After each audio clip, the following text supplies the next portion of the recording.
There's 3 views to this story. The Hot 97 interview with Flex, the Breakfast Club with Ray J, and we have Clue, who did the Fab thing. My favorite part of this was Super Clue.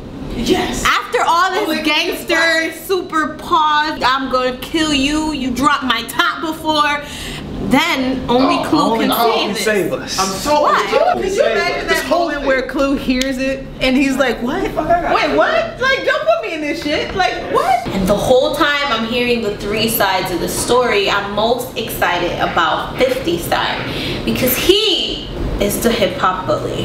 Which story do you think holds the most weight? Which side do you believe? Strangely enough, I kind of believe 50. He has the least to gain out of this. 50 was on Flex. Flex asked him if he hyped it. He said he didn't hype it. But he also said that Ray J swung but didn't connect. It's not a punch if it doesn't connect. But his intentions were good. His heart was in the right place. Right, his heart was in the right place, his fist was not. From the outside looking in, there's so many hilarious factors. The simple fact that like in one hallway was Floyd Mayweather, Mike Tyson, 50 Cent, and it's Ray J that's doing the fighting. Like that in of itself is hilarious. If you look at the footage, you have 50 standing next to Ray J, who was wearing a red hoodie and flip-flops. Maybe the flip-flop didn't allow the punch to connect. Flip-flops are the national shoe of the money team. Backing away slowly. Backing away slowly. I'm on Fab's side. To me, Fab's story goes with what both parties said. I just think it was entertaining for one. Yeah, singing on the piano, that's sort of what we know you for. So just do what you do. I think he just felt a certain way. Cause like, you know, Fab be going at people on Twitter. Floyd Mayweather said you were doing a concert in his living room and I didn't see you get pissed at Floyd, so come on dog. Take it easy. Chill. I feel like he was trying really hard to look cool and to prove how tough he is. It just made Ray look a little lame. And also, why are you threatening sodomy on another grown man? Like, you can't do that. The whole thing is corny, in my opinion. From start to finish is corny. You mad at this dude because he cracked some jokes on you over Twitter instead of cracking jokes back. My father always used to tell me violence is the first response to the weak-minded. You swing first because you can't think of nothing better to do. The fact that you couldn't come back verbally and say something about Fab, that's corny to me. But then the threats. You have homo thugs who rape people on speed dial. But here's the thing, how do you threaten sodomy and then say apologize? Like, you have threatened my rectal safety. I'm not apologizing for anything. I'll say this much, he gets points for originality. I've never heard that threat before in life. Anybody who ever wants to threaten me, if that's your ace in the hole, I give up. Automatically, I give up. White flag, I'm done. I learned today that Mecca was a little homophobic. He turned pale when we started speaking about sodomizing. He totally like freezed up and choked up, and it's weird because he's normally very vocal. Mecca's afraid of sodomy. Come on, dude. Who's afraid of sodomy? Niggas get sodomized every day, B.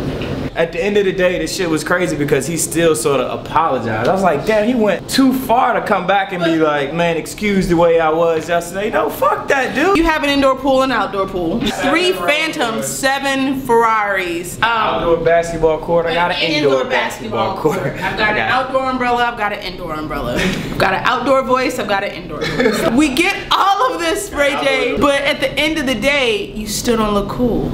No, he was like the water boy, like the host, like, we are this money team. Where was your money team? I never knew Ray J to be a part of the money team until now. Like, anybody else? Ray J thinks he's a part of the money team, but I don't know if the money team actually thinks Ray J is a part of the money team. What got me was he said he grew up with Floyd Mayweather, and from what I know, Ray is from Cali and Floyd Mayweather is not from California. Like, he moved to California. He grew up watching him on TV. I feel like everybody played their role, whether they knew it or not. Like, I feel like everybody played it perfectly. Fab talked some hilarious shit on Twitter and got somebody mad. Ray J popped off and 50 instigated it. The only place where it could go is violence, and I don't think that it's going to get to that. I hope not. I think Ray J put Diddy in there. Yeah. He was kept saying like, we was at the dinner, Diddy was there. Like, he just kept throwing names. He said that Diddy said he would have smacked somebody up too if he would have say that part. Diddy has been known to smash champagne bottles over people's heads. No offense, Diddy. Especially if you like put your cigar out in his white carpet, I heard. This is not even a beef. It's too funny to be a beef. Beefs are serious. This won't result in any music.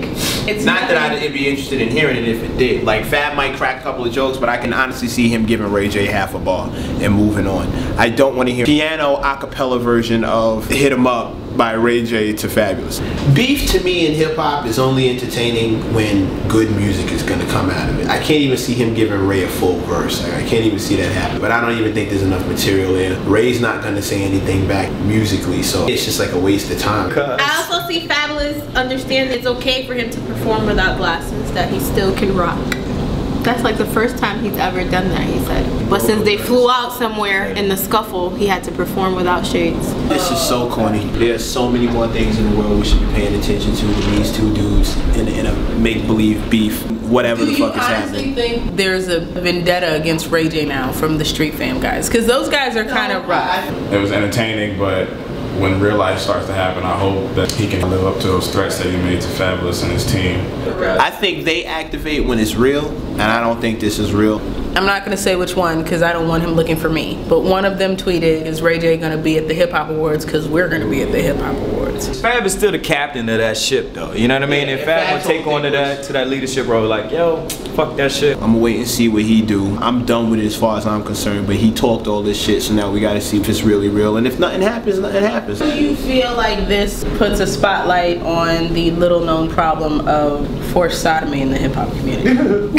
It's a big, huge cross. Get this shit. Devil, Satan, get ye behind I'm just saying, we should talk about this. Maybe this will shed a light on victims of sodomy. I don't want a light on what's gonna be underneath there. I don't want to see this any clearly. Sodomy is real. Yo! It happens every day. I am not homophobic. For God's sake, love who you love, do what you're gonna do, handle your business. What I am anti is anal rape. That's It's sodomy, for God's sake. Every 3 seconds, a rapper is sodomized in America. Where did you get that from? I mean, technically I don't have a source, but I would just imagine that this is what happens. So many hip hop artists in jail now. This should not be a joke. Somebody's gonna get sodomized. I feel like it's inevitable now. When you go into that place in your life where every 3 seconds some rapper gets sodomized, you need to let me know so I can go the other way. As a matter of fact, I'll just make it easy for everybody. I'll just go home.